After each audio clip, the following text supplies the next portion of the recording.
Welcome back to Fill My Watch List. My name is Richard Keeney. Following on from my video on essential cinema from Argentina, today we're taking a look at South Korea.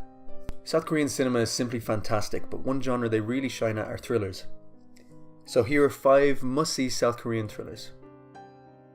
Let's get the obvious out of the way first and start with director Park Chan-wook's cult classic Oldboy. As my personal initiation into South Korean cinema, the fantastic Oldboy is my quintessential go-to when recommending thrillers. The film is intense, disturbing, humorous, weird, shocking, and incredibly well crafted. Chan-wook's unique and masterful direction manages to walk this tonal tightrope with breathtaking flair while conjuring up stunning imagery and brilliant visual storytelling in the process. The cinematography from his frequent collaborator Chung Hoon-chung, who just made a big Hollywood splash with It, is astoundingly stylish and evocative. From the grungy corridors of a gang hideout to the more natural landscapes later on, the DOP has a fantastic eye for light and shadow. The star of the show, Choi Min-sik, is a captivating lead. In an utterly unself-conscious and committed portrayal, Sik throws himself into the physically and mentally demanding role of a man kept captive in a room for 15 years, who then has 5 days to find the culprit and enact violent revenge. In the midst of this, he somehow manages to convey anguish, desperation, danger, and cool with relative ease. Oldboy is a classic of the genre. If you enjoy it, check out other Chan-wook films such as Lady Vengeance, Stoker, and The Handmaiden.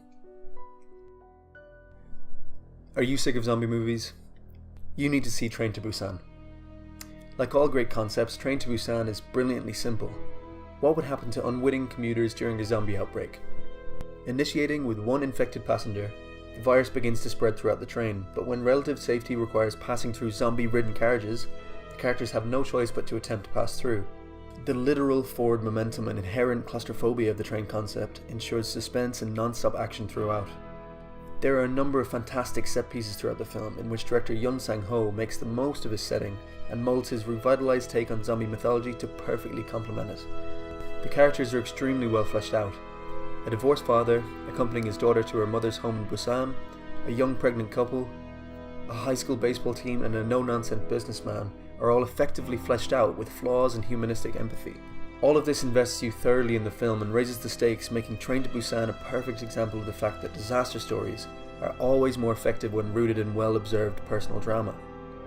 The film occasionally veers into stereotype and sentimentality, but never for long enough to become a problem. The characters' reactions to their situations for the most part seem deeply authentic. With Hollywood heroics left by the wayside, humanized characters effectively make the unreal deeply relatable. Check out Train to Busan if you enjoyed the likes of 28 Days Later. Next up, I Saw the Devil, a film from another directorial heavy hitter, Kim Ji-woon. Woon has cemented his place in South Korean cinema with intensely violent and unique cinematic entries. I Saw the Devil is perhaps one of his most audacious. When a detective's wife is brutally murdered by a serial killer, the detective begins a twisted game of cat and mouse with this serial killer, putting him through a torturous method of catch and release where he isn't given the satisfaction of apprehension. Choi Min-sik of Oldboy fame is fantastic as the deeply terrifying serial killer who can snap to ultra-violent murder in the blink of an eye. But the deeply empathetic portrayal of the detective by Lee Byung-hun, a frequent star of Ji-woon's films, is a complete standout in I Saw the Devil. Ji-woon incorporates a number of brilliant set pieces, one of which, where a passenger attacks the driver of a speeding car, is breathtakingly directed. The film is dark, utterly twisted and unique.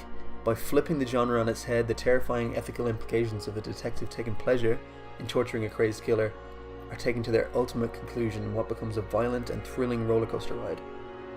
If you like I Saw the Devil, do yourself a favour and check out the director's chillingly sinister Tale of Two Sisters and his effortlessly cool gangster film A Bittersweet Life. Keeping in the trend of intense dark thrillers, The Chaser is another worthy entry on the list. The film follows a disgraced ex-policeman, now a pimp, who when one of his prostitutes goes missing, finds himself in a race against time to find her, all the while a twisted serial killer is on the loose. Directed by Na Hong-jin, who made The Wailing and The Yellow Sea, The Chaser is admittedly a more traditional thriller than the others so far mentioned. This is evident in its well-worn choice of antagonist, an incredibly violent, mentally ill individual who preys on vulnerable women. However, in contrast, the protagonist, played by Kim Yeon-seok, is a brilliantly flawed and unique take on the detective figure. As an atypical hero, the ex-policeman is unpredictable and deeply compelling, as he unravels the clues pointing to the whereabouts of his employee, whilst attempting to work around a deeply bureaucratic police force. In many ways, the character resembles the best elements of the famous private detectives in cinematic history, a flawed loner who, in working outside of the system, has an edge on the authorities. The film makes terrific use of its setting. The narrow hill streets and dark alleyways perpetually lashed with rain are utilised effectively in breathtaking car and foot chases. Claustrophobia and paranoia are brilliantly conveyed in this densely populated area where suspects can disappear within seconds, just as they can appear when least expected. The Chaser is a brilliantly exciting and suspenseful thriller, which, while perhaps not doing anything terribly new with the genre, is very well crafted and effective nonetheless. If you enjoyed the likes of Seven or Silence of the Lambs, definitely check out The Chaser. Rounding out our list is celebrated director Bong Joon-ho's masterpiece, Memories of Murder.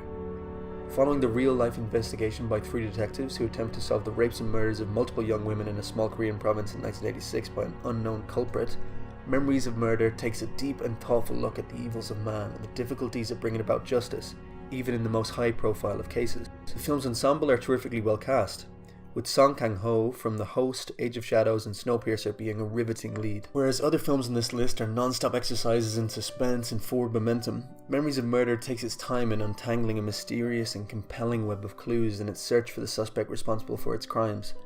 Comparable to the likes of Fincher's Zodiac, the film is atmospheric, exciting and deeply involving.